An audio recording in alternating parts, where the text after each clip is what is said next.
বর্তমান অবৈধ সরকার চোরাবালির উপর দাঁড়িয়ে আছে বলে মন্তব্য করেছেন বিএনপির জ্যেষ্ঠ যুগ্ম মহাসচিব রুহুল কবির রিজভী। তিনি বলেছেন, যে কোনো সময় তারা চোরাবালিতে ডুবে যেতে পারে।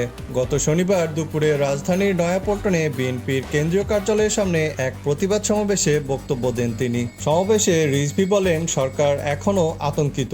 কেন আতঙ্কিত জানেন? আতঙ্কিত এই জন্য যে তারা তো জানে জনগণ তাদের ভোট দেয়নি। এই যে অবৈধ নির্বাচন, এই যে অবৈধ সরকার, এটা তো চোরাবালির উপর দাঁড়িয়ে আছে। যে কোনো সময় এই গদি বালুর মধ্যে ডুবে যেতে পারে। এজন্যই সরকার হাবিবুর রশিদ, হাবিবুন নবী খান, সাইফুল আলম, আব্দুল কাদের ভূঁইয়া সহ বিএনপির নেতাদের আটক করে রেখেছেন। ভয় থেকেই এই গ্রেফতার বলে মন্তব্য করেন রিজভী। এ প্রসঙ্গে প্রধানমন্ত্রীর একটি বক্তব্যের উল্লেখ করেন রিজভী। তিনি বলেন, আপনি বলেছেন রাজনৈতিক মামলায় বিএনপির কেউ জেলে নেই, তারা বিভিন্ন অপরাধে অপরাধী। সরকার মুখে মুখে যা বলে তলে তলে উল্টোটা করে বলে দাবি করেন বিএনপির এই নেতা।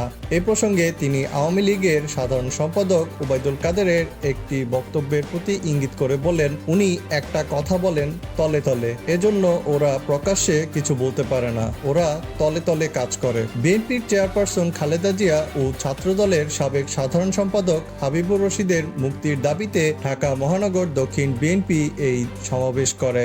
এই ছিল আমাদের এখনকার খবর। পরবর্তী খবর শুনতে আমাদের চ্যানেলটি সাবস্ক্রাইব করে রাখুন। দেখা হচ্ছে নতুন কোনো ভিডিওতে নতুন কোনো খবর নিয়ে। আল্লাহ হাফেজ।